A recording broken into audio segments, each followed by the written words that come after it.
आदिगुणार्णवं यतीन्द्रप्रणं वन्दे रंजतामादरं मुनिं लक्ष्मीनाथसमारम्भां नादयां मुनमध्यमाम् अस्मदाचार्यपर्यन्तां वन्दे गुरुपरम्परां यो नित्यमच्युतपदां भुजयुग्मरुक्म व्यामोगदत्तदितराणि तृणायमेणे अस्मद्गुरोर्भगवतोऽसदैकसिन्धोः रामानुजस्य शरणौ शरणं प्रपद्ये मातापिता युगयत्तनया विभूतिः सर्वं यदेव नेमेन मदन्वयानाम् आद्यस्तनः कुलपतेर्वकुलाभिरामं श्रीमत्तदङ्करीयुगलं प्रणमामि मूर्तना भूतं जरस्य महदाभियपट्टनाथ श्रीभक्तिसारकुलशेखरयोगिवागान् भक्ताङ्गिरिगिरेणुपरकाल यतीन्द्रमिश्रान् श्रीमत्पराङ्गसमुनिं प्रणतोऽस्मि नित्यम् மற்றொன்றும் வேண்டா மனமே மதிலரங்கர் கட்டினம் மேய்த்த கைலினைக்கு குற்ற திருமாலை பாடும் சீர் தொண்டர்படி எம்பெருமானை எப்பொழுதும் பேசு அப்படின்னு நேற்றுக்கு தனியன முதல் வார்த்தை, அதாவது முதல் லைன் மட்டும் பார்த்தோம், நேற்றுக்கு அனுபவித்தோம். அது அடுத்த கட்டினம் மேய்த்த கைலனை கீழ் அப்படிங்கிற வார்த்தைக்கு போகிறதுக்கு முன்னாடி முதல்ல என்ன பார்த்தோம் அப்படிங்கிறத ஒரு 2லேருந்து 3 நிமிஷத்தில் நம்ம முடிச்சிருவோம். மற்றொன்றும் வேண்டா மனமே, மனமேனா என் நெஞ்சமே, மதில் அரங்கர் சப்த பிரகாரங்களுடைய திருவரங்கத்தில் எழுந்தருளியிருக்கின்ற எம்பெருமான். அவன் யாருன்னா கன்று இனம், அதான் சொல்கிறார் ஆழ்வார் இந்த தனியல்ல. கற்றினம் அப்படின்னா கன்று இனம், அதாவது கன்றுகள் மேய்த்தவன். கன்றுகள் மேய்த்தவன் யாருன்னா கிருஷ்ணன். அப்படின்னா உடனே நமக்கு தோணும், அவர் விபவ அவதாரத்தில்னா இருக்கார் அப்படின்னா இங்கே இருக்கிற பெரிய பெருமாளை கிருஷ்ணனாகத்தான் எல்லாரும் பாவித்தார்கள். கற்றினம் மேய்த்த கைலனை கீழ். ஏன்னா ஏன் கிருஷ்ணனை சொல்றா, ஏன் ராமனை சொல்லலை அப்படின்னா எளிமைன்னா கண்ணன். நம்ம பார்த்துலே ஸ்ரீ ஜெயந்தியை தான் ரொம்ப கொண்டாடுவோம். ஏன்னா எம்பெருமான் பிறந்தப்ப அவனுக்கு ஒன்றுமே நம்மளால கொண்டாட முடியல. ராமன் பிறந்த பொழுது அயோத்தியே திருவிழா கோலம் பூண்டது. தசரதனுக்கு கிட்டத்தட்ட எவ்வளவோ வருஷங்களுக்கு அப்புறம் புத்திரகாமேஷ்டி யாகம் பண்ணி ராமன் பிறந்தான். அதனால அயோத்தியே என்ன இருந்தாலும் அரசனுடைய குமாரன் அப்படிங்கிறதுனால அயோத்தியே அப்படியே திமிழப்பட்டது. ஆனால் கண்ணன் பிறந்த பொழுது அவன் பிறந்த இடம் ஒன்று, மறுநாள் இருந்த இடம் ஒன்று. அதனால தான் அப்படிங்கிறச்ச அந்த கண்ணனுடைய எளிமை, அந்த ஆட்சி பாடியர்களோடு அவன் கூடி விளையாடி எல்லா, அதனால தானே பாகவதமே நமக்கு வந்தது. அதை தான் இங்கே கற்றினம் மேய்த்த கழல் இணை கீழ். கழலனை கீழ்னால் அவனுடைய திருவடி. இங்கே கழலினை கீழ் யாருன்னா பெரிய பெருமாளுடைய திருவடி. ஸ்ரீரங்க நகரத்தில் எழுந்திருக்கின்ற பெரிய பெருமாளாக ராமன் ஆராதித்த பெருமாளாக இருக்கின்ற பெரிய பெருமாளை இங்களுடைய திருவடியை கீழ் உற்ற திருமாலை பாடும் தொண்டர்படி எம்பெருமானை. அந்த திருமாலை என்ற பாசுரங்களினால தொண்டர்படி ஆழ்வார் அவரை துதித்தார். எப்படி ஆண்டாள் திருப்பாவையில 30 பாட்டில் பாமாலை தொடுத்து பெருமாளோடையே ஐக்கியமானாலோ அது மாதிரி தொண்டர்படி ஆழ்வார் 45 பாசுரங்கள் பெருமாள் மேல, பெரிய பெருமாள் மேலையும் நம்பெருமாள் மேலையும் அப்படியே பாடி பாடி பாடி பாடி அப்படியே உருகினார். இதுல நம்ம பார்க்க வேண்டியது என்னன்னா, இதுல சொல்றது யாருன்னா தொண்டர்படி ஆழ்வார், கேட்கிறது யாருன்னா பெரிய பெருமாள். அதான் இந்த திருமாலையுடைய மற்ற எந்த ஆழ்வார்களுக்கும் கிடைக்காத ஒரு பேரு. ஏன்னா வைகுண்டநாதனாக இருக்கின்ற பெருமாள் அந்த நிலையை விட்டுட்டு நம்மையெல்லாம் உய்வித்தற்காக பெரிய பெருமாளாகவும் நம்பெருமாளாகவும் ஸ்ரீரங்க திவ்ய சேத்திரத்திலே எழுந்தருளிக்கின்றான். அப்படிப்பட்ட அந்த பெருமாளை பார்த்து பாடுறதுங்கிறதே குடுப்பின வேணும். அவர் சொல்றத யார் கேட்டாருன்னா பெரிய பெருமாள் கேட்கிறார். பெரிய பெருமாள் கேள்வி கேட்கிறார், இவர் சொல்றார். இவர் கேட்கிறார், அவர் சொல்றார்.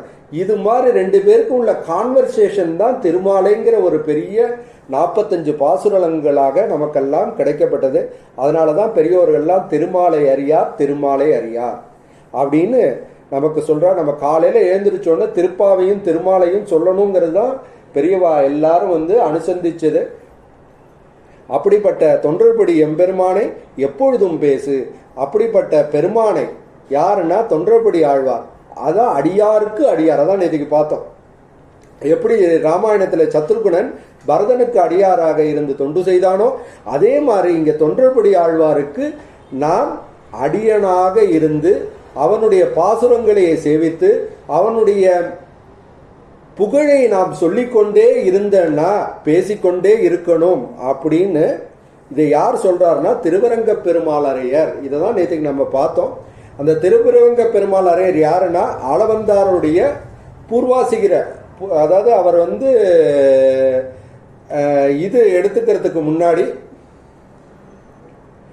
அதுக்கு முன்னாடி பூர்வாசிரமத்தில் இருந்த குமாரர் திருவரங்க பெருமாளரையர். இவர் எம்பெருமானாருடைய ஒரு ஆச்சாரியர்களையும் இவரும் ஒருவர். அப்படிப்பட்ட சுவாமி நமக்காக இந்த தனியனை சொல்றார். அதான் அடியார், அடியாருக்கு அடியார் என்கின்ற பெருமையை இந்த இடத்துல சுவாமியினுடைய வாயினால நம்ம நேற்றுக்கு அனுபவிச்சோம். அதற்கு பிறகு நம்ம இதை பெரிய விளக்கங்கள் பார்க்கும் பொழுது முதல் வார்த்தை மற்றொன்று வேண்டா மனமே மதிலரங்கர். எனக்கு எந்த இதுவும் வேண்டாம், என்ன வேண்டும் என்றால் மதிலரங்கர் தான் வேண்டும், அரங்கத்திலே தான் துயில் கொண்டிருக்கின்ற பெரிய பெருமாள் தான் எனக்கு வேண்டும் அப்படிங்கிற அந்த விடையோடு நேற்றுக்கு முடித்தோம். இப்போ அடுத்தது என்ன பண்ண போறோம்னா அடுத்த லைன் கற்றினம் மேய்த்த கழல் இணை கீழ். கழல்னா திருவடி. யாருன்னா கற்றினம் மேய்த்த கன்றுகளை மேய்த்த. இதுல நமக்கு மேலிருந்து பார்க்கும் பொழுது நம்ம என்ன நினைச்சுப்போம்னா மாடுகளை எல்லாம் அந்த எம்பெருமான் ஓட்டி கொண்டு இருக்கின்றான் அப்படின்னு நம்ம நினைச்சுக்கிறோம். அவன் மாடுகள்லாம் ஓட்டல, நம்மள மாதிரி ஜீவாத்மால டெய்லி நம்ம ஓட்டின்ண்டே இருக்கான். அந்த கம்பை வச்சுட்டு எப்படா வருவ நீ என் சொத்துடா நீ என் சொத்துடான்னு ஒவ்வொரு நிமிஷமும் நம்ம உடம்புக்குள்ள இருந்துக்கொண்டு அந்தர்பகிச்ச நாராயணாகா அப்படின்னு நம்மள்கிட்ட சொல்லிக்கொண்டே இருக்கின்றான். ஆனால் நம்ம கேட்கறதே கிடையாது. ஏன்னா பகவான் என்ன செய்யறான் நமக்கே கேட்போம். நல்லவர்கள்லாம் வாழ மாட்டேங்கிறார்கள், கெட்டவர்கள்லாம் துன்பப்படுறா. அதெல்லாம் தப்பான கான்செப்ட். ஆக்சுவலா பெருமாள் என்ன சொல்லிடுறான்னா ஒரு மனிதன் பிறக்கும் பொழுதே வேதத்தினுடைய அடிப்படையாக நாம் வாழ வேண்டும் அப்படின்னு சொல்லிடுறான். அந்த வேதம் என்ன சொல்றது? தர்மம் சர, சத்தியம் வத அப்படின்னு நிறைய விஷயங்கள்லாம் அது சொல்லிக்கொண்டே வருது.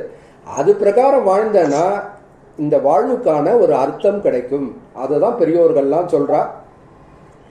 அப்படிப்பட்ட முதல் லைனுடைய அர்த்தத்தை நம்ம நேற்றுக்கு விசேஷத்தை பார்த்தோம். இப்போ அதை தொடர்ந்து கற்றினம் மேய்த்த கழலினை கீழ் அப்படின்னு சொல்லும் பொழுது நம்ம நேற்றுக்கு ஆரம்பிச்சோம். ஸ்ரீவசன பூஷணம் பெரியவாச்சான் பிள்ளை எழுதின ஸ்ரீவசன பூஷணம் வைணவர்களுக்கான ஒரு பெரிய இது. அதை நேற்றுக்கு கோட் பண்ணோம். பட் ஆனால் நம்மளால டெப்தா அனலைஸ் பண்ண முடியல. அதுலேருந்து ஆரம்பிப்போம்.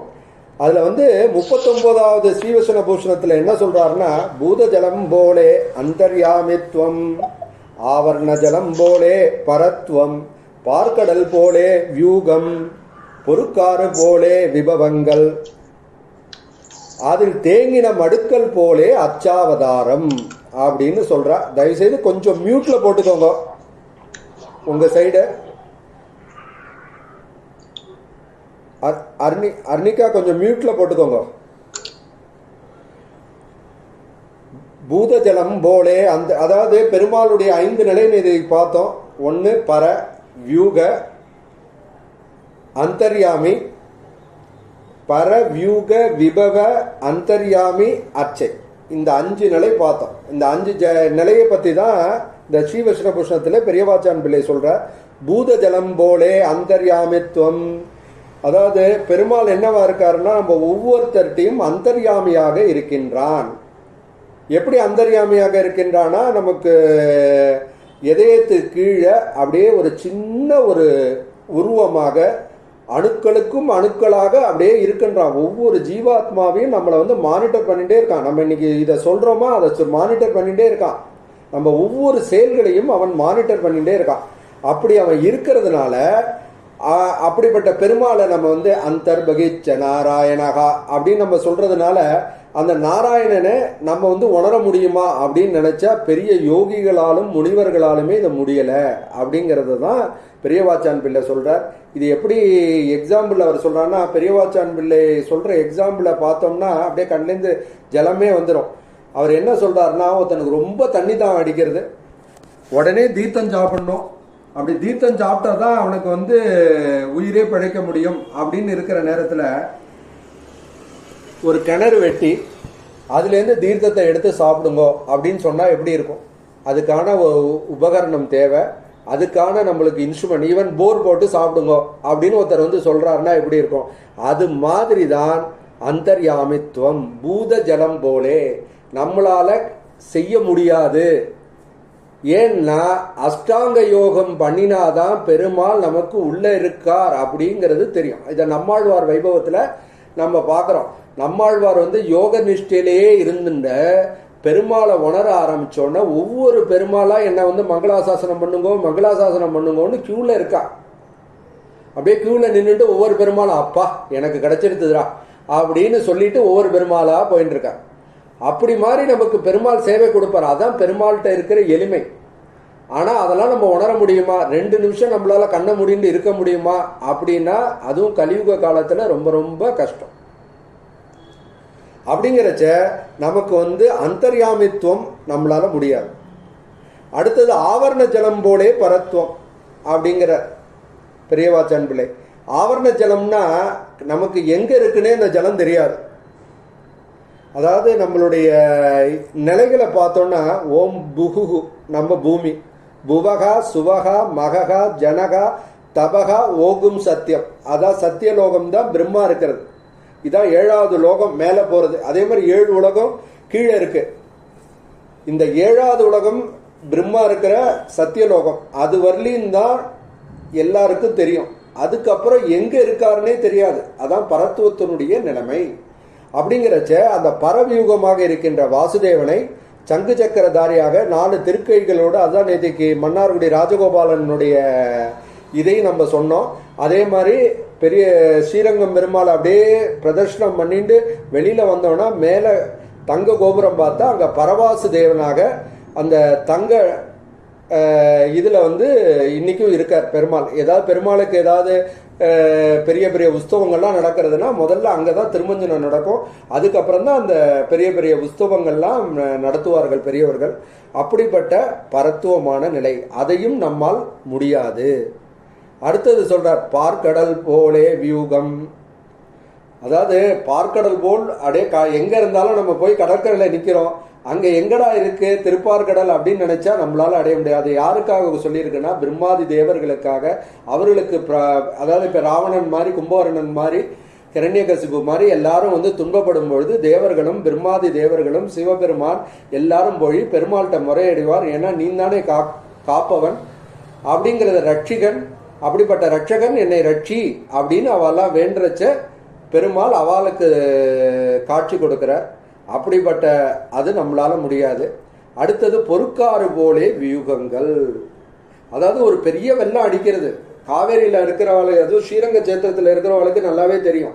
அதாவது ஆடி அமாவாசை அன்னைக்கு குளிக்கணும் அப்படின்னு நம்ம வந்து கிட்டத்தட்ட 1 வருஷமா முடிவு பண்ணியிருப்பா. இத்தனை நாளா டெய்லி 12 மாசமும் நம்மளால பெருமாள்கிட்ட போய் அந்த காவேரி நம்மளை சுத்தியே இருக்கு, நம்மளால முடியல, அட்லீஸ்ட் ஒரு ஆடி அமாவாசை அன்னைக்கு நம்ம போய் குளிப்போம் அப்படின்னு நினைச்சு பார்த்தா அன்னைக்குன்னு பார்த்து வெள்ளமா போகும். கொள்ளிடம் கொள்ளும் இடம்னு சொல்லிட்டு ஃபுல்லா ஜலம் போகும். அங்கங்க கட்டையை போட்டுட்டு போலீஸ்காரன் இருந்து போகக்கூடாதுன்றோம். இப்படி இருக்கிற காலத்துல ஏன்னா இதுக்கு ஏண்டா வியூகத்தை வந்து இதுக்கு வந்து எக்ஸாம்பிளா கொடுத்தார் அப்படின்னு நம்ம பார்த்தோம்னா வியூகம் நடக்கிற நேரத்துல நம்ம இல்ல. சாரி, விபவம்.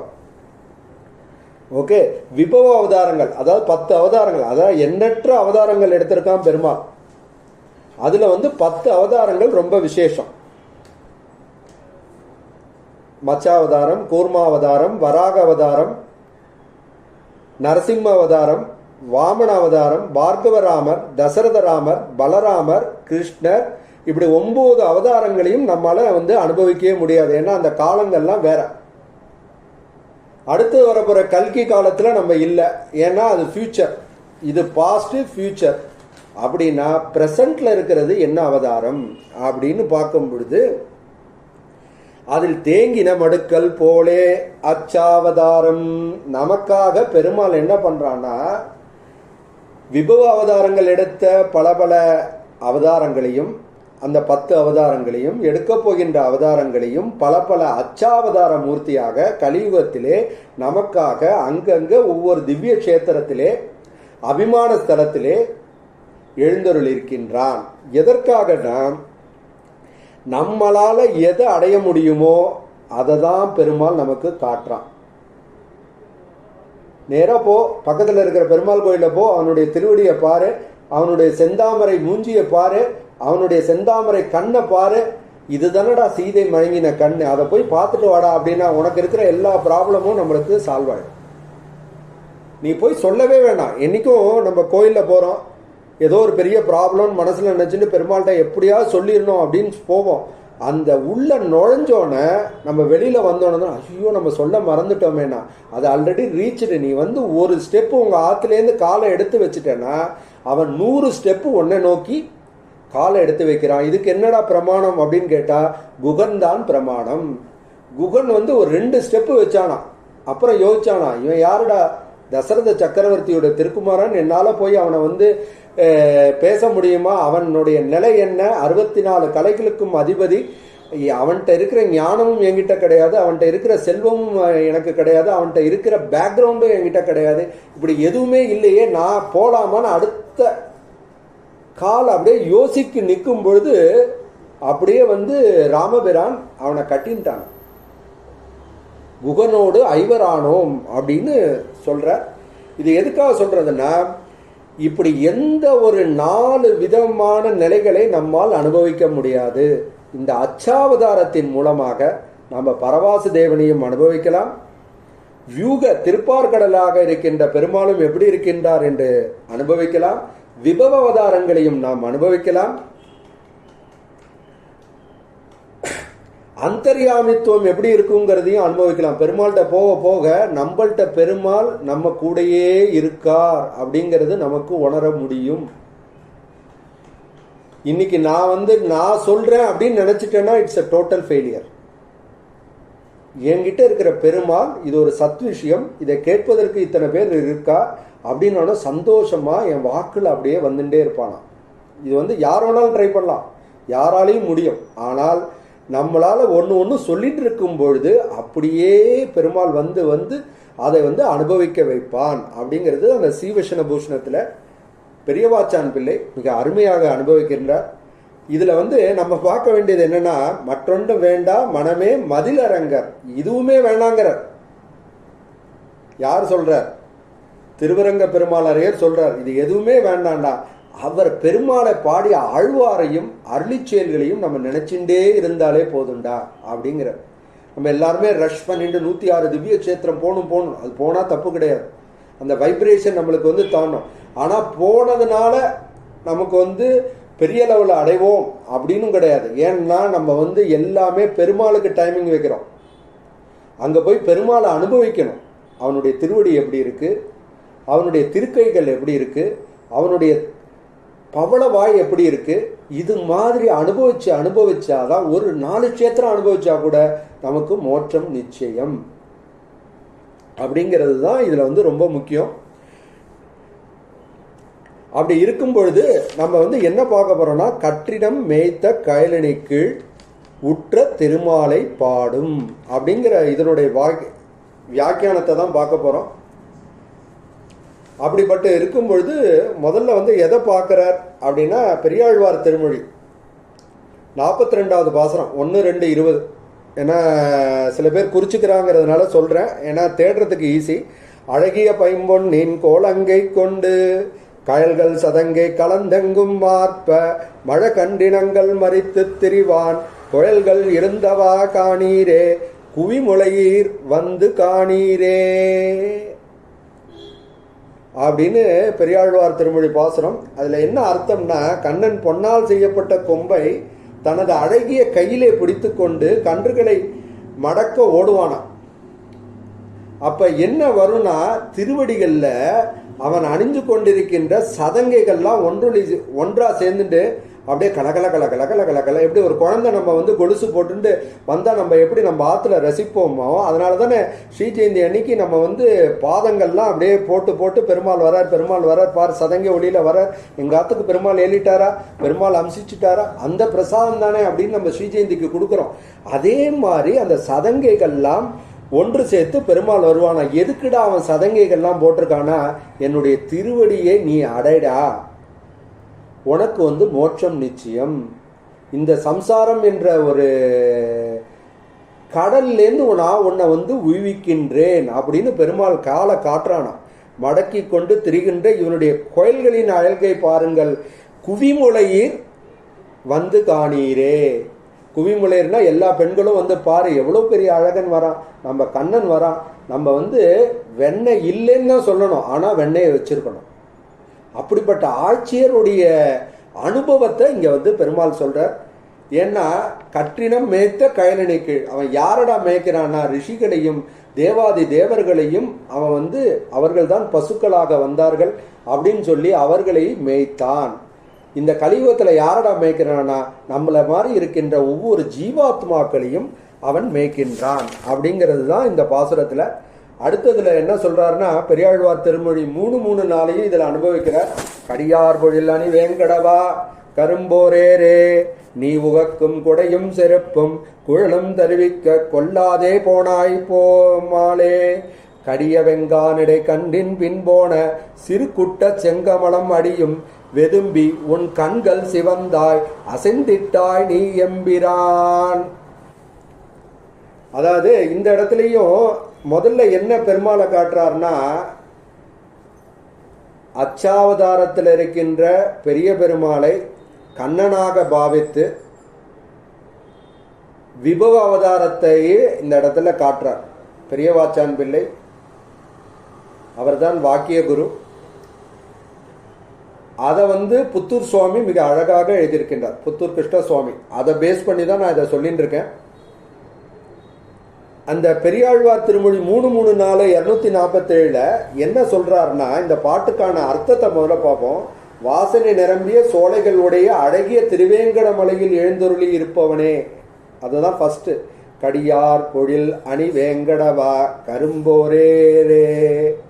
அப்ப வந்து யசோதை என்ன சொல்றாருன்னா நீ விரும்புவதற்கு உடைய கொடையும் செருப்பையும். அதான் நம்ம அதிலே நம்ம என்ன பண்ணுவோம்னா குழந்தைய போய் கடைக்கு போய் சாமான் வாங்கிட்டு வர சொல்லிடுவோம்.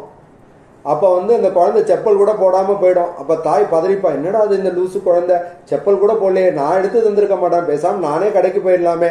அதை தான் இந்த யசோதையினுடைய பாவம் இங்கே தோன்றுறது. நீ விரும்புவதற்குரிய கொடையும் செருப்பையும் நான் வருவிக்கவும் நீ அதனை எடுத்து கொள்ளாமல் கன்றுகளை மேய்க்க போய்விட்டாயே அப்படின்னோடனே நம்ம என்ன செய்வோம், அந்த குழந்தையோட கால் என்ன இருக்குன்னு எப்படி இந்த தாய் வருத்தப்படுவாளோ அதே பாவம் தான் யசோதையும் காட்டுறா. கன்றுகளின் பின் காட்டில் போன உன் செந்தாமரை போன்ற பாதம். அவனுடைய செந்தாமரை பாதம் எப்படி கொப்புளிச்சிருக்கும், கல்லு குத்திருக்காதா, முள்ளு குத்திருக்காதா? ஏண்டா இப்படி கொடையையும் எடுத்துக்க போனாலும் தலையிலையும் வெயில் காலிலையும் கல் முள்ளு இப்படிலாம் செய்யறதுக்கு போயிட்டியேடா அப்படின்னு உடம்பு இழைச்சி போயிட்டியேடா அப்படின்னு கண்ணனை பார்த்து யசோதை சொல்றாளாம். இது எதுக்காக இந்த பாசுரத்தை போட்டான்னா அந்த கன்றின் பின் போன அப்படிங்கிறதுக்கு பெருமாள் எப்படி இருக்கின்றான்னு முதல்ல திருவடியை காட்டுகின்றார்.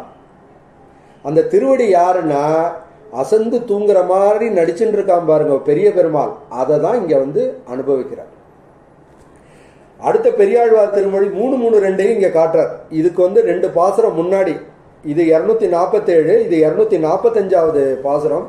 கண்ணினன் மாமதில் சூழ் தரும் பூம்பொழில் காவிரி தென்னரங்கம் மன்னிய சீர் மதுசூதனா கேசவா பாவியேன் வாழ்வுகந்து உன்னை இளங்கன்று மேய்க்க சிறுகாலே ஊட்டி ஒருபடுத்தேன் எண்ணில் மனம் வலியால் ஒரு பெண்ணில்லை என் குட்டனே முத்தந்தா.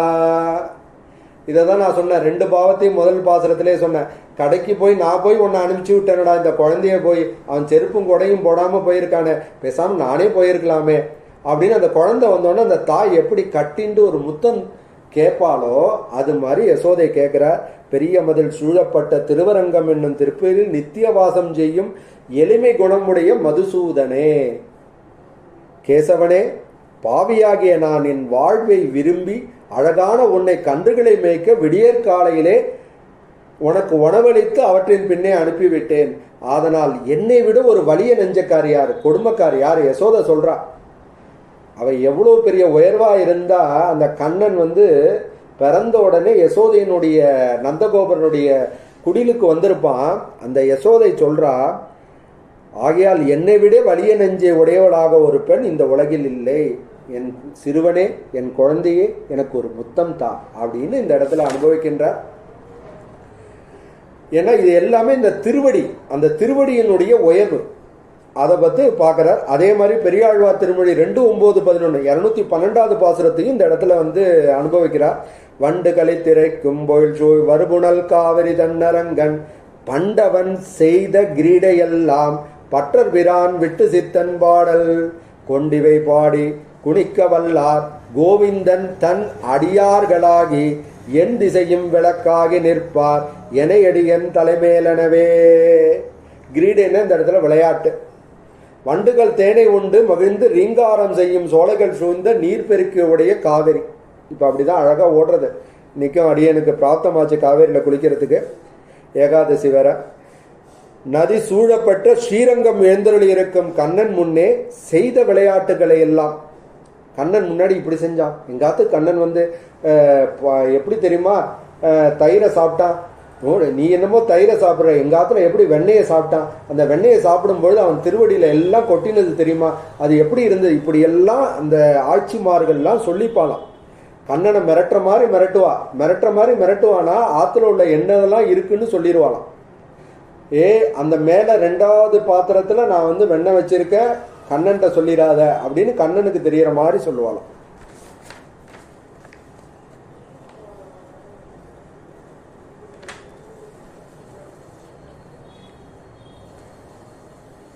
அப்படின்னு சொல்லி இந்த இடத்துல என்ன சொல்றான்னா, வண்டுகள் தேனை உண்டு மகிழ்ந்து ரீங்காரம் செய்யும் சோலைகள் சூழ்ந்த நீர் பெருக்கவுடைய காவிரி நதி சூழப்பட்ட ஸ்ரீரங்கம் எழுந்துள்ளிருக்கும் கண்ணன் முன்னே செய்த விளையாட்டுகளை எல்லாம் தெரிவிக்கிற அந்த பெரியாழ்வார் பாசுரங்களை பாடிக்கொண்டு கூத்தாட வல்லவர்களாய் அக்கோவிந்தனுக்கு பக்தர்களாய் யாரெல்லாம் இருக்கோமோ, இது மாதிரி நம்ம விளக்கம்னு சொல்லிட்டு இருக்கோம். அதை நான் சொல்றேன், நீங்கெல்லாம் கேட்டுட்டு இருக்கீங்க. அது மாதிரி நம்ம கேசவனுடைய புகழை நம்ம சொல்லிண்டே இருக்கிறவாளுடைய 2 பாதங்களும் என் தலை மீது அணிவேன் அப்படின்னு பெரியாழ்வார் சொல்றார். அடியார், அடியாருக்கு அடி, இவரே அடியார், அந்த அடியாருக்கு அடியார் அவர்களுடைய பாதங்களை அந்த ஆழ்வார்கள்லாம் தலையில வச்சு கொள்வார்கள் அப்படின்னு அவர் சொல்றார் பெரியாழ்வார். அப்படிப்பட்ட வைபவம் அடியார்களுடைய பெருமை தான். வைணவத்தினுடைய உயர்வே அடியார்களுடைய பெருமை. அடுத்த பாசுரம் 3:5-10 இதே தான் சொல்றார். கொடியேறு செந்தாமரை கைவிரல்கள் கோலமும் மழிந்தில வாடிட்டில் வடிவேறு திருமுகீர் நொந்துமில மணிவண்ணன் மலையும் ஓர் சம்பிரதம் முடியேறிய மாமுகிர் பல்கணங்கள் நெற்றி நரைத்தன போல எங்கும் குடியேறி இருந்து மழை பொழியும் கோவர்த்தனமென்னும் கொற்றக்குடையே. இதுவரை பெரிய பெருமாள் யாருன்னா கிருஷ்ணன். அவன் யாருன்னா கன்று மேய்த்திய கண்ணன். எப்படி கன்றுகளை மேய்ப்பானோ அது துவாபர யுகத்தில் ரிஷிகளையும் தேவாதி தேவர்களும் கன்றுகளாக பெருமாளுடைய சௌலபியத்தையும் சௌசில்யத்தையும் அனுபவிக்க வேணுமோன்னு. ஏன்னா அவெல்லாம் ராமாவதாரத்தில் வந்தாராம். கிருதயுகத்திலேருந்து தவம் இருந்துட்டே இருக்காளாம். அப்படி ராமாவதாரத்தில் வரும்பொழுது என்ன இருந்தாலும் அவன் அரசனாக இருந்தாலும் ராமன் எவ்வளவோ குணவானாகும் சௌலபியமாகும் சௌசில்யமாகும் இருந்தாலும் அவர்களால் அவனை கட்டிக்க முடியலையா, அவனை ஒன்றுமே பண்ண முடியல. அப்படிப்பட்ட பெருமாள் வந்திருக்கான், அவனை ஒன்றும் பண்ண முடியல. ஏன்னா அவன் ராஜாவா இருந்துட்டான். அப்படி இருந்ததுனால எல்லாரும் வருத்தப்பட்டதுனால அடுத்த அவதாரம் கிருஷ்ண அவதாரம். இது நம்ம பார்க்கணும். ராமாவதாரத்திலேயோ கிருஷ்ண அவதாரத்திலேயோ ராவணன் அழிக்கிறது, கும்பகர்ணன் அழிக்கிறது, அதே மாதிரி இங்கேயும் பல பேரை அழிக்கிறதெல்லாம் ஒரு காரணம்தான். நம்மள மாதிரி பக்தர்களை எல்லாம் அனுகிரகம் பண்ணணுன்ட்டு தான் அவன் அவதாரமே எடுக்கின்றான்.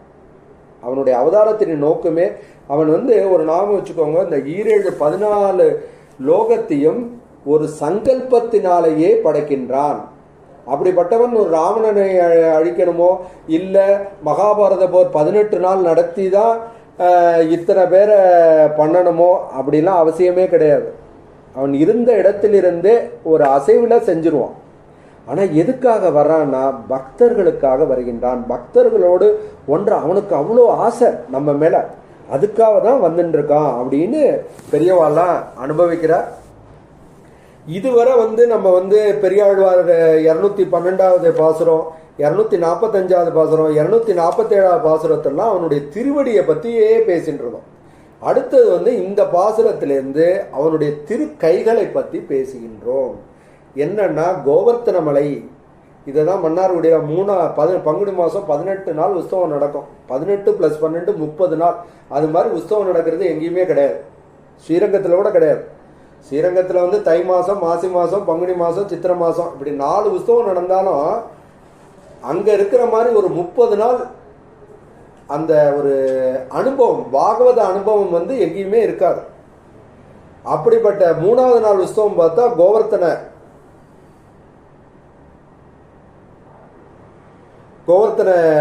அலங்காரம். அப்போ என்ன பண்ணுவான்னா, சின்ன ஒரு விரலை எடுத்துட்டு எப்படி அந்த கண்ணன் அந்த கோவர்த்தன மலையை வந்து தூக்கின் கொண்டிருந்தானோ அது மாதிரி கோபாலன் பார்த்தீங்கன்னா அன்னைக்கு வந்து கண்ணனாகவே மாறி அந்த மலையை தூக்குற மாதிரியே இருக்கும் நம்மளுக்கு. அப்படிப்பட்ட அனுபவம் நம்ம மன்னார்குடியில் வந்து ராஜகோபால சுவாமியில் வந்து நம்ம பார்க்கலாம்.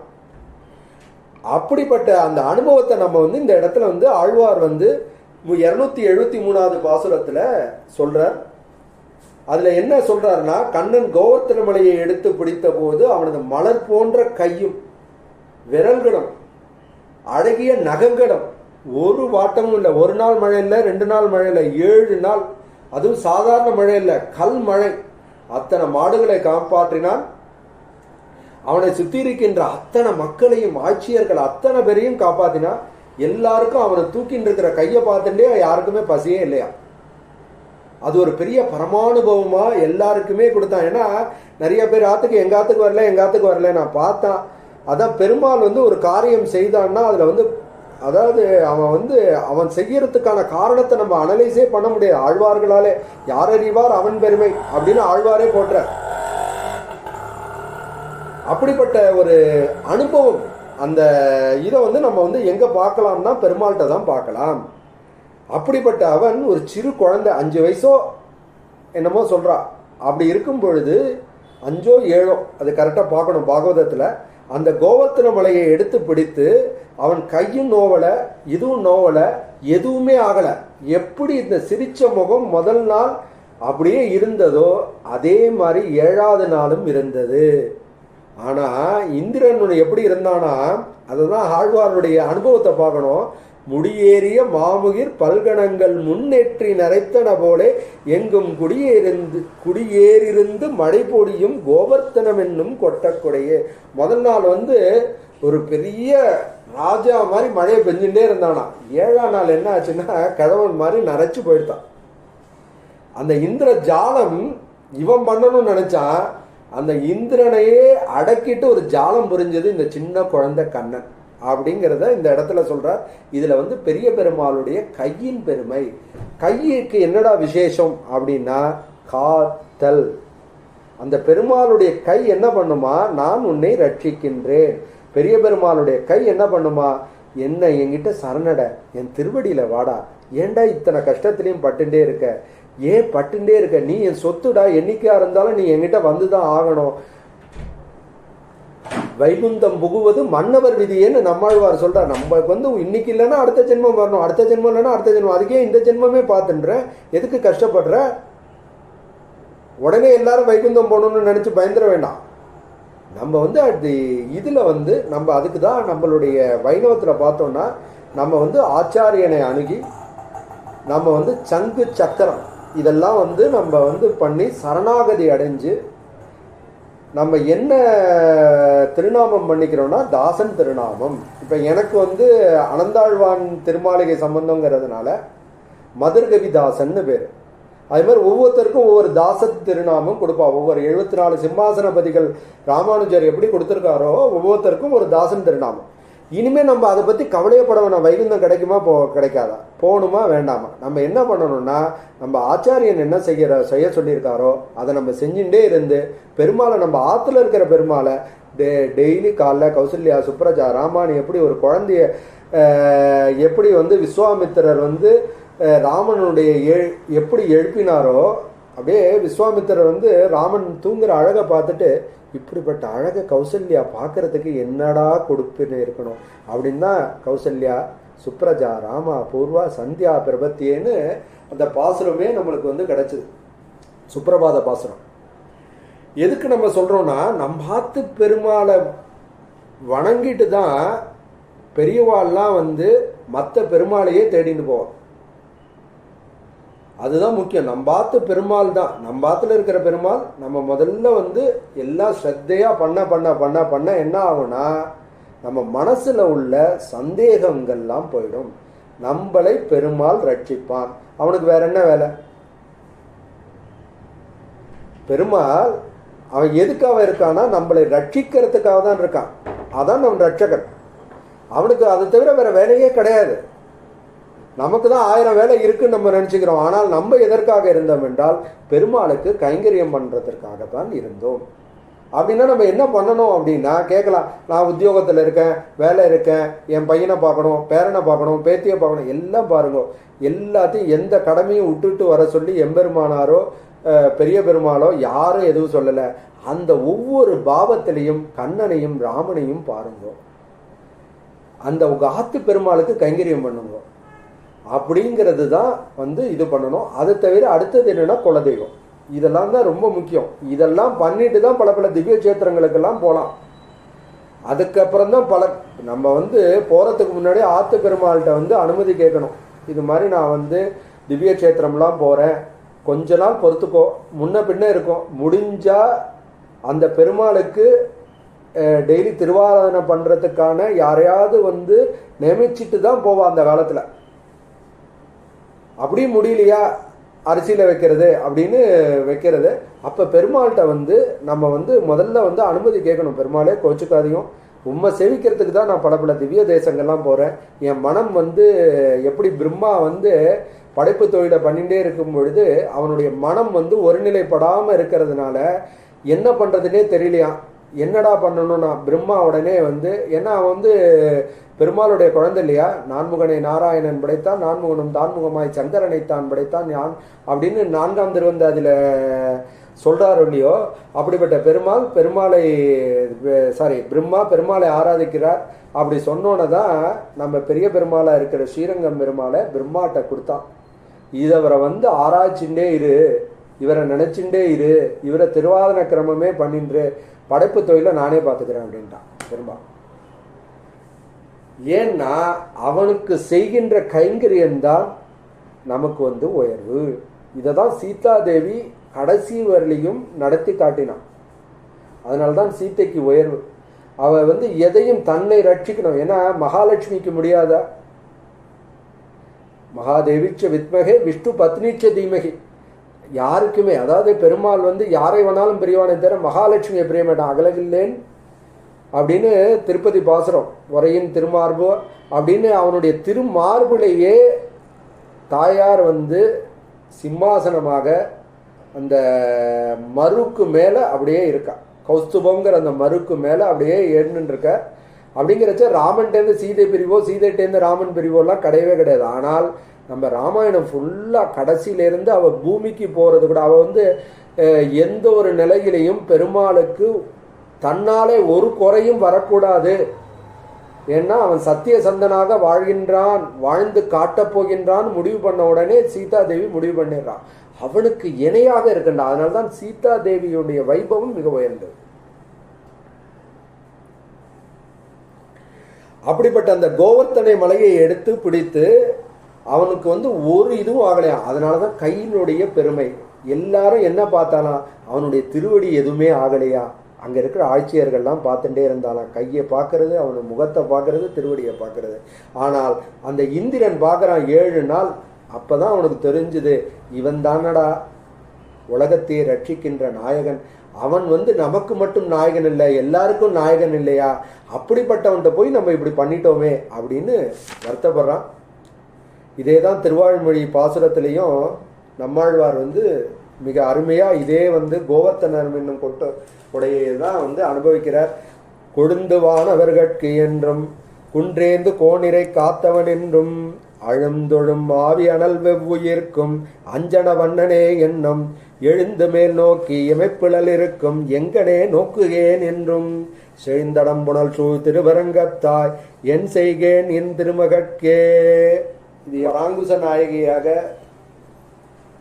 என்ன, நம்ம எல்லாருமே நம்ம ஆண் பெண் ஆணும் பெண்ணும் அல்லல் விலங்கினம் அப்படின்னு சொல்கிறாங்க. எல்லாருமே நாம் எல்லாருமே ஒரு பெண்ணினுடைய அம்சம்தான். பகவான் மட்டும்தான் புருஷகா, சகஸ்ர சீருஷா புருஷகா அப்படின்னு வேதம் சொல்கிறது. முடிகள் ஆயிரத்தாய், தோள்கள் ஆயிரத்தாய், துணைமலர் கண்கள் ஆயிரத்தாய்னு நம்மாழ்வார் இதை அனுபவிக்கின்றார். அப்படிப்பட்ட பராங்குச நாயகியாக ஒரு தாய் பெருமாள்கிட்ட சொல்கிறத சொல்கிறார். என்னன்னா, நித்திய சூரிக்கு கொழுந்து போன்றவனே என்பால். என் பொண்ணு பைத்தியம் மாதிரியே ஆயிட்டா, நித்திய சூரிக்கு கொழுந்து போன்றவன் என்பால். மலையை தூக்கி பிடித்து பசுக்களை காத்தவனே என்பால். இப்படிலாம் அவள் புலம்புவாளாம், உடனே அழுவாளாம், தொழுவாளாம், அப்படியே உடம்பு வேர்க்கிற மாதிரி அப்படியே நடிப்பாளாம், அப்படியே மூச்சு விடுவாளாம் அப்படின்னு. இப்படி மட்டும் அஞ்சன வண்ணனே என்பால். எழுந்து நின்று மேல் நோக்கி கண்களை எமைக்காதவளாகி இருப்பாள். எந்த வகையாய் உன்னை காண்பேன் என்பால். பெருத்த நீர் சூழ்ந்த திருவரங்கத்தில் கோயில் கொண்டிருப்பவனே, என் திருமகள் விஷயமாய் நான் என்ன செய்வேன் அப்படின்னு ஒரு தாயார் தன்னுடைய குழந்தை எம்பெருமான் எப்படி ஆண்டாள் பெருமாள் மேலேயே பாசமாக இருந்தாலோ அது மாதிரி இவரும் பராங்குச நாயகியாக பெருமாளுடைய வைபவத்தையே நினைச்சுண்டு பித்து பிடித்தவர்கள் போல அப்படியே இருக்காளாவ. அப்படிப்பட்ட என் மகளுக்கு என்ன செய்யற அப்படின்னு சொல்றா. இதுலயும் என்னத்தினுடைய வைபவம்னா கையினுடைய வைபவம். அதே மாதிரி திருமொழி பாசுரத்துல 5, 7, 9 1416 பாசுரமும் இந்த இடத்துல சொல்றார். பேயினார் முளையுன் பிள்ளை ஆய் ஒரு கால் பெருநிலம் விழுங்கி அது விமிழ்ந்து வாயனாய் மாலாய் ஆளிலே வளர்ந்து மணிமுடி வானவர் தமக்கு சேயனாய் அடியேற்கு அணியனாய் என் சிந்தையில் வெந்துயர் அறுக்கும் ஆயனாய் அன்று குன்றம் ஒன்றெடுத்தான் அரங்கமா நகரமந்தானே. இதுல ரொம்ப அழகா திருமங்கை ஆழ்வார் முதல்ல பூதனையனுடைய வைபவத்தை சொல்றார். பூதனை என்னும் பேச்சியுடைய விஷ நிறைந்த முளையை உணவாக கொண்ட பேதையாய். அடுத்தது சொல்றார், பிரளய காலத்திலே பெருமாள் பிரளய காலம் வந்தோன்னா கல்கி அவதாரம் நம்மளை எல்லாம் அழிப்பார்னு. எல்லாரையும் அழிக்க மாட்டார், கெட்டவர்களை அழிப்பார், நல்லவர்களை அவனுடைய வாயிலே உண்டு விழுந்து வயிற்றுக்குள்ளே வைத்து காப்பார். அப்படி காக்கின்ற பெருமாள் எப்படி இருப்பானா, ஆளிலை மேல அப்படியே அமர்ந்துட்டு இருப்பானா, அப்படியே படுத்துண்டு. அதான் மன்னார்குடியில பார்த்தோம்னா பெருமாள் இந்த கிருஷ்ணனாக கராரவிந்தே நமதாரவிந்தம் முகாரவிந்தே வினிவேசியந்தம் வடஸ்ய பத்ரஸ்ய புடேசியானம் பாலம் முகுந்தம் மனசா ஸ்மராமின்னு அந்த ஒரு 12 பாசுரங்கள்ல மூந்தாஷ்டகம்னு நினைக்கிறேன். அதை சொல்லி அந்த சந்தான கோபாலனை நம்ம கையிலெல்லாம் ஏழை பண்ணி அப்படி கொடுப்பா. ஏன்னா அப்படி இருக்க ஆளிலையில ஒண்ணுமே தெரியாத மாதிரி பிரளய காலத்திலே பூமியை உண்டு அதில் இருக்கிற நல்லவர்களை எல்லாம் ரட்சித்து அந்த பிரளயம் முடிஞ்சோடனே நம்மளை வெளியில விடுவானா. அப்படிப்பட்ட கண்ணனால் அப்படிப்பட்ட கோவர்த்தன மலையை கொடையாக எடுத்தவனே பெருமாள் எங்க இருக்கின்றான், நான் திருவரங்கத்திலே கோயில் கொண்டுள்ளான் அப்படின்னு எல்லா ஆழ்வார்களும் பெரிய பெருமாளை கண்ணனாகத்தான் பாதித்தார். இதுல கை முடிச்சாச்சு, திருப்பாதங்கள் முடிச்சாச்சு. அடுத்தது அவனோட விசேஷம் என்னன்னா, ஆச்சாரிய புருஷாரெல்லாம் இதுதான் அனுபவிக்கிறான்.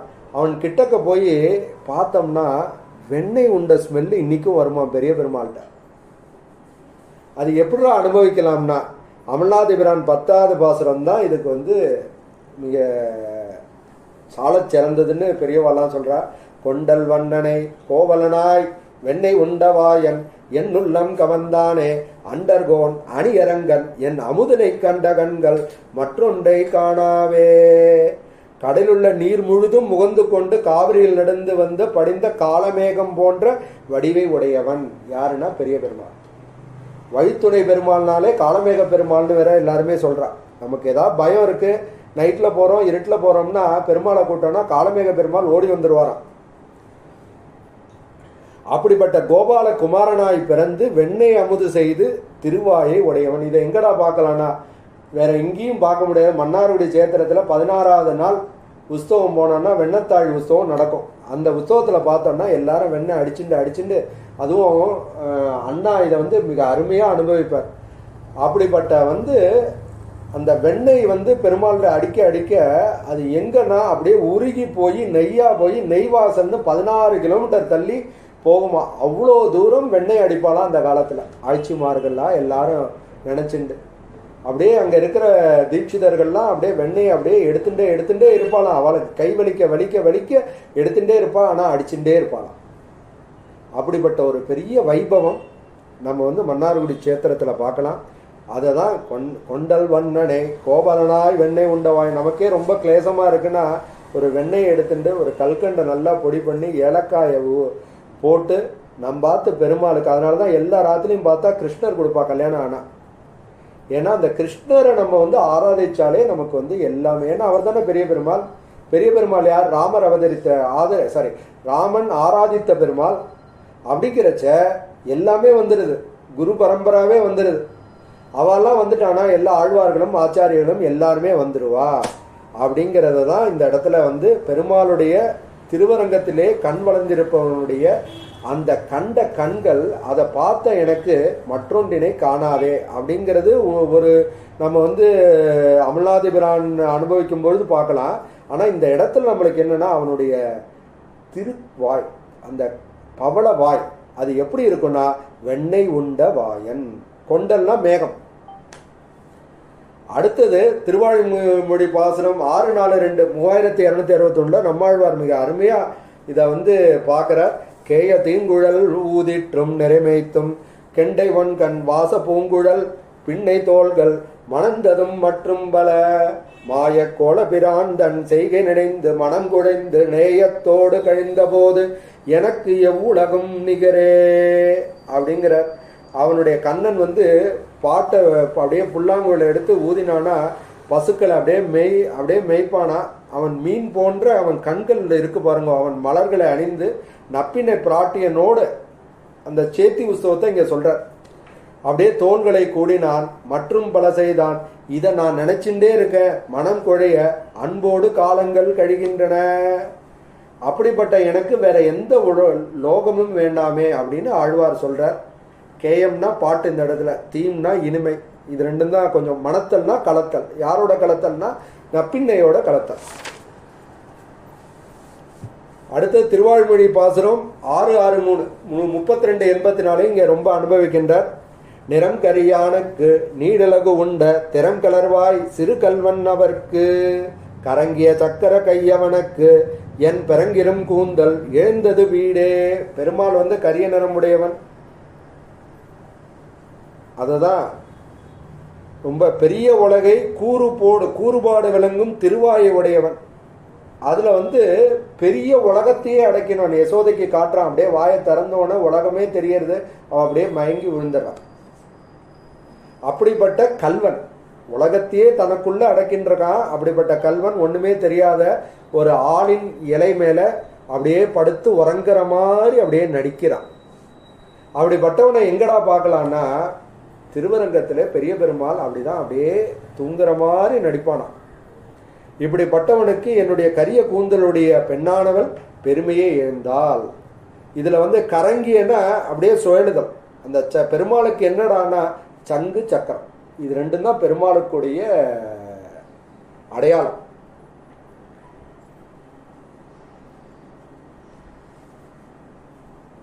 இதேதான் இன்னொரு பாசுரத்துல கையும் காலம் நிமித்து கடாரணீர் பைய ஆட்டி பசுஞ்சிறு மஞ்சளால் ஐயனா வழித்தாளுக்கு அங்காந்திட வையமேழும் கண்டால் பிள்ளை வாயிலேன்னு யசோதையனுடைய வைபவத்தை சொல்றா. இப்ப நம்ம ஆல்ரெடி பார்த்துட்டோம். யசோதை என்ன பண்றானா கண்ணனை கொண்டுட்டு வந்து குளிப்பாட்டுறா. நல்ல வெந்நீரை வந்து அப்படியே காய்ச்சி. இன்னைக்கும் பார்த்தா எல்லா ஊர்லேயும் வருஷத்துக்கு ஒரு திருமஞ்சனம் நடக்கும், ஜேஷ்டாபிஷேகம்னு. அந்த இதில் வந்து பெருமாளுக்கு வந்து எண்ணெய் காப்பி சாத்திட்டு நல்லா ஸ்ரீரங்கத்தில் பார்த்தோன்னா எல்லா திருமஞ்சனத்துக்குமே வெந்நீர் வரும். பட் மற்ற சிவிய சேத்திரத்தெல்லாம் அன்றைக்கி ஜேஷ்டாபிஷேகத்துக்கு கட்டாயம் வெந்நீர் கொண்டு வருவாள். அந்த வெந்நீர் வந்து சாதாரணமாக கொண்டு வரக்கூடாது. வாசனை திரவியங்கள்லாம் போட்டு யசோதை எப்படி கண்ணனுக்கு கொண்டு வந்தாலோ அது மாதிரி கொண்டு வரணும். அப்போ வந்து அவனை வந்து கையை பிடிச்சி விடுவாளாம், காலை பிடிச்சி விடுவாளாம், நாக்கை வழிச்சு விடுவாளாம். மன்னார்குடியில் பார்க்கும்போது ஜேஷ்டாபிஷேகம் போகும்போது இது எல்லாமே பண்ணுவாள். நீங்கள் வந்து ஜேஷ்டாபிஷேகம் பார்த்தா அந்த நாக்கெல்லாம் வழிச்சு விடுவா. அது எல்லாமே நம்ம பார்க்கலாம். இப்போ ஸ்ரீரங்கத்துக்குலாம் போனால் நம்ம ஜேஷ்டாபிஷேகத்தில் நம்ம உள்ளே விட மாட்டான், யாருமே அலோடு கிடையாது. ஒன்லி தீர்த்தம் எடுத்துகிட்டு வருது, அவ்வளோதான். ஆனால் மன்னாருடைய ராஜகோபாலனை பார்த்தோன்னா அப்படியே வந்து ருக்மிணி சத்யபாமாவா இந்த முன்னாடி ஏழிண்டு அழகாக இத்தனையும் பண்ணுவாள். அப்படி பண்ணிட்டு நாக்கு வழிக்கும்போது யசோதை அவளுடைய வாயை அப்படியே பார்க்குறாளாம். அப்படி பார்க்கும்பொழுது இந்த அந்த 7 லோகங்களும் தெரியறதான். அதில் வந்து இவ வந்து வழிச்சு விடுறதும் தெரியறதான். காலை பிடிச்சி விடுறது, நாக்கு வழிச்சு விடுறது எல்லாம் அதை பார்த்தோன்னே அப்படியே பிரமிச்சிடறாளாம். அதுக்கான ஞானக்கண்ணை அப்பப்போ கொடுத்தான் அப்படிங்கிற. அடுத்தது வந்து இதே அமல்நாத புராணம் 6வது பாசுரம். துண்டவென்பெற என் துயர் தீர்த்தவன் அஞ்சிரிய வண்டுவாய் பொயில் சூழ் அரங்க நகர் மேயப்பன் அண்டரண்ட பகிரண்டத்து ஒரு மாநிலம் 7 மால் வரை முற்றும் உண்டகண்டம் கண்டீர் அடியேனை உய்யக் கொண்டதே.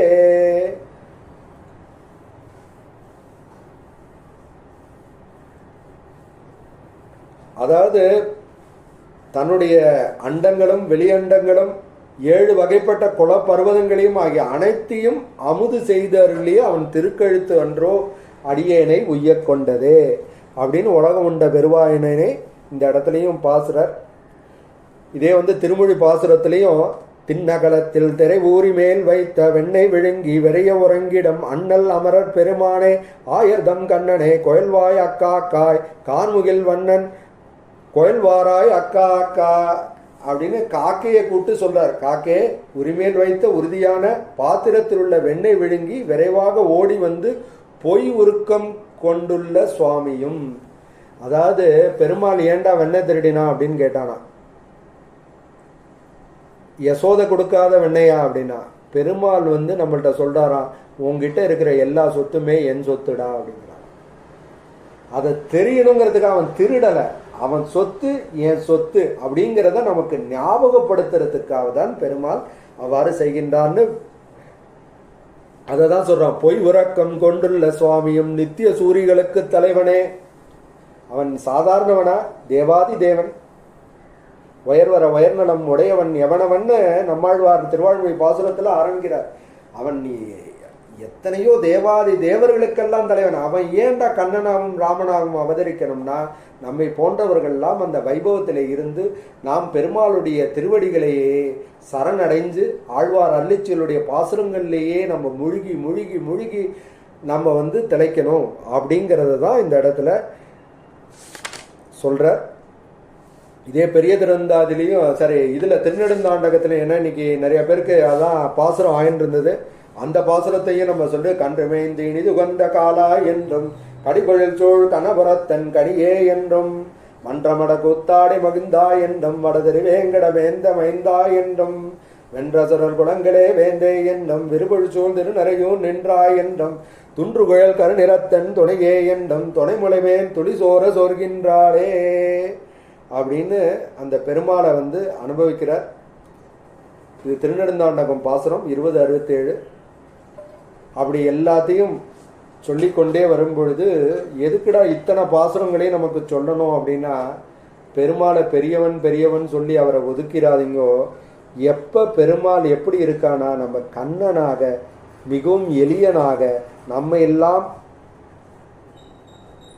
மிகவும் சுலபமாக அடையக்கூடியவனாக நமக்காகவே காத்து கொண்டிருக்கின்றான் பெருமாள் அப்படிங்கிறத தான் நம்ம வந்து ஞாபகம் வச்சுக்கணுங்கிறதுக்காக தான் கட்டினம் மேய்த்த கயலினைக்கு உற்ற திருமாலை பாடும் அப்படிங்கிற அந்த பெருமாள் வந்து அந்த யாருடானா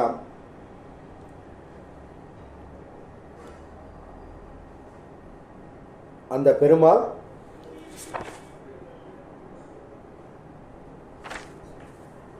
இதில் வந்து முதல் திருவந்தாதி பாசுரம் ரொம்ப முக்கியம். அதையும் அனுபவிக்கிற அதை பாத்திரம். ஏன்னா அதில் வந்து பெரிய தாத்பரியமே இருக்கு. பொழியார் பூதத்தார் பேயாழ்வார் வந்து முதல் 2, 3ஆம் திருவந்தாதி பாடினார். இதில் வந்து முதல்ல வந்து வையம் தகலியா வார்க்கடலே நெய்யாக வைய கதிரோன் விளக்காக இன்னொரு 5 நிமிஷத்தில் முடிச்சிடுறேன். ஏன்னா தனியன் முடிச்சிடலாங்கிறதுக்காக தான். கோச்சுக்காதீங்க, 1/2 மணின்னு சொன்னேன், நீங்கள் 1 மணி ஆகிடுது. இந்த தனியன் முடிகிற வரலையும் தான். அதுக்கப்புறம் 1/2 மணி 35-40 நிமிஷத்துக்குள்ளே முடிச்சிடுவேன். செய்ய சுடராழியான் நடிக்கே சுட்டினேன் சொல் மாலை இடராழி நீங்குகவே என்று. இந்த பாசுரம் ரொம்ப மிகப்பெரிய பாசுரம். பூமியே வந்து அகலாக இருந்து அதை சுட்டி இருக்கிற நம்ம கடல் இருக்கே அதை நெய்யாகவும், அந்த சூரியனையே விளக்காகவும், அந்த சிவந்த சுடர் வீசும் சக்கரத்தை என்ற பெருமானனுடைய திருவடிகளில் இப்பாமாலையானே பூமாலை சாத்தினேன் அப்படின்னு. ஏன்னா அதை தான் கொண்டு வர. இப்படி எல்லாம் எதுக்குடா சொல்றதுன்னா, அவனுடைய திருவடியே நம் உய்வதற்கான ஒளி அவனுடைய திருவடி அப்படிங்கிறது நம்ம மனசுல பதியணுங்கிறதுக்காக தான் இந்த திருமாலை தனியன்ல பெரியவாச்சான் பிள்ளையும் புத்தூர் சுவாமியும் இவ்வளோ விளக்கமும் நமக்கு சொல்லிட்டு இருக்க. இது வந்து முதல் திருவந்தாதியில பாசுரம். அடுத்தது அந்த தொண்டர் பொடி எம்பெருமானை அப்படின்னு யாருனானா, தொண்டர் அடி பொடி எம்பெருமானை. அதுதான் பெருமாள் திருமொழி. ஏன்னா குலசேகர ஆழ்வார் நம்ம பார்க்கவே இல்லை. 673வது பாட்டு 3-6. எம்பரத்தர் அல்லாரோடும் கூடலன் உம்பர் வாழ்வே ஒன்றாக கருதிலன் தம்பிரான் அமரருக்கு அரங்கநகர் எம்பிரானுக்கு எழுமையும் பித்தனே. அதாவது யாரெல்லாம் என்ன மாதிரி பக்தி செலுத்துகிறாரோ அவர்களோட மட்டும்தான் இருப்பேன். அவர் யாரெல்லாம் செலுத்தாதாரோ அவரோட நான் கூட மாட்டேன். எனக்கு மேலுலக வாழ்க்கையான வைகுந்தம்லாம் எனக்கு தேவையில்லை. யாருடா எனக்கு தேவனுன்னா, வானுலகில் உள்ளோருக்கு தலைவனாய் அரங்கமா நகரத்திலே கோயில் கொண்டு எழுந்துரைக்கின்ற எம்பிரான் திறத்து அவனுடைய எம்பிரானுக்கு 7 பிறவியிலும் பித்தனாகவே நான் இருக்கணும். இதெல்லாம் தொண்டர்படியாழ்வார் திருப்பள்ளி எழுச்சிலையும் சொல்ற. புலம்பின பொற்களும் பூம்பொழிலின் வாய் போயிற்று கங்குள் புகுந்தது புலரி கலந்தது குணதிசை கனைகடல் அரவம் களிவண்டு மேற்றிய களம்பகம் புனைந்த அலங்கலர் தொடை கொண்டு அடையனை பணிவான் அமரர்கள் பூந்தனர் ஆதலில் அம்மா இலங்கையர்கோன் வழிபாடு செய்கோயில் எம்பெருமான் பள்ளி எழுந்தருளாயே அப்படின்னு இந்த திருப்பள்ளி எழுச்சி பாசுரங்களையும் நம்ம இங்கே அனுபவிச்சு, அப்போனா என்ன செய்யணும் அப்படின்னா, நம்மாழ்வாருடைய அதர்வண வேத பாசுரமாக இருக்கின்ற பெரிய திருவந்தாதியை நம்ம இங்கே அனுபவிக்கணும். இப்பொழுதும் இன்னும் இனி சிறிது நின்றாலும் எப்பொழுதும் ஈதே சொல் என்னெஞ்சே எப்பொழுதும் கைகையலா நேமியான் நம்மேல் வினை கடிவான் மொழி கயலே ஏத்த முயல். அவ்வளோதான். இதை தான் வந்து எப்போதும் ஈதே சொல், எப்போதும் நான் நல்ல சொல்லே பண்ணிட்டு இருக்கணும். இப்போ நம்ம என்ன பண்ணிட்டு இருக்கோம், பகவத் விஷயத்தை பேசிட்டு இருக்கோம். பகவத் பேசுறதுனால என்ன ஆகுதுன்னா, நமக்கான தெய்வீக குணங்கள் எப்படி பெருமாள்கிட்ட இருக்கோ அந்த தெய்வீக கயனங்கள்லாம் நமக்கும் வரும். மொழிகளே ஏத்த முயல், நம்மிடத்துள்ள பாவங்களை போக்கிக் கொள்ள அவன்தான், அவனுடைய திருவடிகள் தான் நமக்கு வந்து ஒருபொழுதும் நம்மை காப்பாற்றும். அவனுடைய திருக்கை விட்டு நீங்காத திருச்சக்கரம் தாங்கி பெருமானின் திருவடிகளை ஏற்றி தொழணும்னு இந்த பாசுரத்தில் சொல்றான். இந்த அப்படி செஞ்சோம்னா என்னன்னா, இக்காலம் மேலுள்ள காலம் ஆக எல்லா காலங்களும் இதுவே நான் உனக்கு சொல்லும் உபதேசம் அப்படின்னு சொல்லி தொண்டர்படி எம்பெருமானை, அப்படிப்பட்ட அந்த பெருமானை, அரங்கநகர் அப்பனை, நமக்கு சுவாமியாக இருப்பவரை, வைஷ்ணவர்களுக்கு சேஷபூதராக இருப்பவரை, தொண்டருக்கு தொண்டராக நான் இருந்து நான் அப்படிப்பட்ட பெருமானை பாடிக்கொண்டிருக்கின்ற தொண்டரடி பொடி ஆழ்வாரை நான் எப்பொழுதும் மனத்தாலும் வாயாலும் வாக்காலும், மனம் வாய் வாக்கு இப்படி எல்லாத்தாலையும், வாய் தான் வாக்கு, மனத்தாலும் வாயாலும் உடம்பாலும், அதாவது கை கால்கள் எல்லாத்துலேயும் அவருடைய நாம சங்கீர்த்தனமான அந்த திருமாலை பாசுரத்திலேயே நான் அனுபவிச்சுருப்பேன். திருப்பள்ளி எழுச்சி பாசுரத்திலே அனுபவிச்சுருப்பேன், திருவாய்மொழி பாசுரத்திலே அனுபவிச்சுருப்பேன் அப்படின்னு ஈடுகட்ட. இது என்னன்னா, குரோர் நாம சதா ஜபேத். இது பிரபஞ்சசாரம்னு போட்டிருக்கு. அதை நான் தேடின்னு இருக்கேன். நிறைய பேர்கிட்ட கேட்டேன் எங்கே இருக்குன்னு தெரியல. இல்லை என்னென்னு, ஏன்னா இதில் கோட் பண்ணுற ஆச்சாரியனுடைய குரோர் நாம சதா ஜபேத்னா ஆச்சாரியனின் திருநாமத்தை நாம் எப்போதும் ஜபித்து கொண்டே இருக்க வேண்டும். அதுதான் உய்வதற்கான ஒரு வழி. ஆழ்வார்கள் வாழி அருளிச்செயல் வாழி அப்படின்னு சொல்கிற மாதிரி நாம் வந்து நம்மளுடைய ஆச்சாரியனுடைய வைபவம் எப்போதும் சொல்லிகிட்டே இருக்கணும். இப்போ இந்த பாசுரத்தில் திருவரங்க பெருமாளாரேர் என்ன சொல்கிறாருன்னா, நான் தொண்டரடி பொடி ஆழ்வாருடைய தாசன். அப்படிப்பட்ட அந்த தாசனாக இருந்து அவருடைய பாடல்களை என் வாயாலும் மனத்தாலும் என்னுடைய செய்கையினாலும் நான் எப்பொழுதும் சொல்லிக்கொண்டே இருப்பேன். அப்படி சொல்லிக்கொண்டே இருக்கிறதுனால என்னடா பணம்னா எனக்கு மோட்சம் கிடைக்கும். இந்த பிறவி முடிச்சோடனே மோட்சம்னா வைகுந்தம். சொர்க்கம் வேற, வைகுந்தம் வேற. இதுக்குள்ள என்ன வித்தியாசம் அப்படிங்கிறது தான் திருமாலை அவதாரிகையில் அடுத்த கிளாஸில் நம்ம பார்க்க போகிறோம். இதோட இன்னைக்கு முடிச்சுப்போம். ஆழ்வார் எம்பெருமானார் ஜீயர் திருவடிகளே சரணம். ஆகாரத்திரைய சம்பன்னாம் அரவிந்த நிவேசனம் சேஷ ஜெகதீசித்திரம் வந்தே வரத வல்லபாம்னு சொல்லி இன்னைக்கு முடிச்சுப்போம். இன்னைக்கு கொஞ்சம் ரொம்ப நேரம் எடுத்துட்டேன்.